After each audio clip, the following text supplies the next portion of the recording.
Wilmington, Dell, Reuters, the steep drop in the stock price of Wynn Resorts Ltd, WYNN.O, following a report that Chairman Steve Wynn subjected female staff to unwanted sexual advances offers an illustration of how such allegations may now be immaterial information that public companies need to disclose.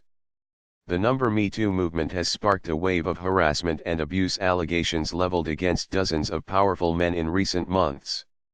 In the past, companies generally did not need to disclose such claims, which under U.S. securities law the companies would have to evaluate based on the profit impact from any settlement payments, according to legal experts. But in the current environment, lawyers say companies must consider factors including reputational harm, litigation risk, and the potential disruption if a key executive is forced out. A EUR settlement involving a CEO would cross the threshold now if it didn't. Trademark a few years ago, said Brian Quinn, a professor at the Boston College Law School. The Wall Street Journal reported last week that Wynn personally paid $7.5 million to settle sexual assault allegations by a former manicurist. The newspaper also said the tycoon routinely subjected employees to unwanted sexual advances. The company trademark stock has fallen around 15% since the report was published. Several law firms specializing in securities class actions have said they were exploring possible lawsuits. Wynn Resorts did not respond to a request for comment. Reuters has not independently verified the allegations. Wynn, the billionaire founder, chairman and chief executive officer of Wynn Resorts, has called the claims preposterous. The company set up a special committee to investigate. The report prompted investigations by gaming regulators in Nevada, where the company has its flagship U.S. resort, the Wynn Las Vegas. Authorities in Massachusetts, where a new Wynn casino is planned, this week expressed concern about whether Wynn would meet a suitability requirement for a gaming license. On Thursday, shares in retailer Guess Inc. fell over 17% after a Me Too tweet by model Kate Upton, who accused co-founder Paul Marciano of using his power to harass women. Marciano denies misconduct. Material events. Trademark.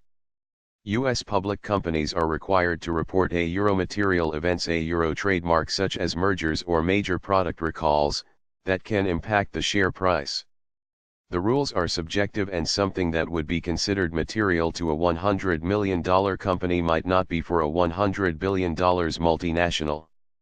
Even if Wynn Resorts, rather than Wynn himself, had paid out a $7.5 million settlement, the amount would likely be considered immaterial for a company with $6.3 billion in revenue in 2017, according to legal experts. Corporate lawyer Steven Shapiro was former general counsel at a publicly traded company he declined to identify when it paid a small confidential settlement to resolve misconduct allegations.